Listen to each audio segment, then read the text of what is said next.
வேத பயணத்தில் இன்று நாம் பார்க்க போவது கிருபை தாங்குகிறது. 94ஆம் சங்கீதம் 18ஆம் வசனம். என் கால் சறுக்குகிறது என்று நான் சொல்லும்போது, கர்த்தாவே உமது கிருபை என்னை தாங்குகிறது. கர்த்தரை துதியுங்கள், அவர் நல்லவர், அவர் கிருபை என்றும் உள்ளது என்று சங்கீதக்காரன் சொல்கிறார். நாம் ஆராதிக்கிற நம்முடைய கர்த்தர் மிகவும் நல்லவர். அவரை போல ஒரு நல்ல தெய்வம் ஒருவர் இல்லை. அவருடைய கிருபை நம்மை ஒவ்வொரு நாளும் வழிநடத்துகிறது.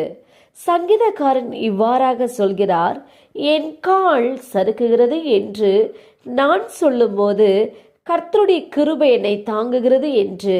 ஆம், நம்முடைய தேவன் நம்மோடு இருக்கிறார். அவருடைய கிருபையினால் மாத்திரமே நாம் ஜீவிக்கிறோம். கர்த்தருடைய கிருபை நம்மை எப்பொழுதும் தாங்குகிறது. நாம் ஜெபிப்போம். அன்பின் பிதாவே, கேட்ட வார்த்தையின்படியே நீர் எங்களுக்கு செய்ய போற கிருபைக்காய் ஸ்தோத்திரம். இயேசுவின் நாமத்தில் ஆமேன். கர்த்தர் தாமே இந்த வார்த்தைகளை கொண்டு உங்களை ஆசீர்வதிப்பாராக. ஆமேன்.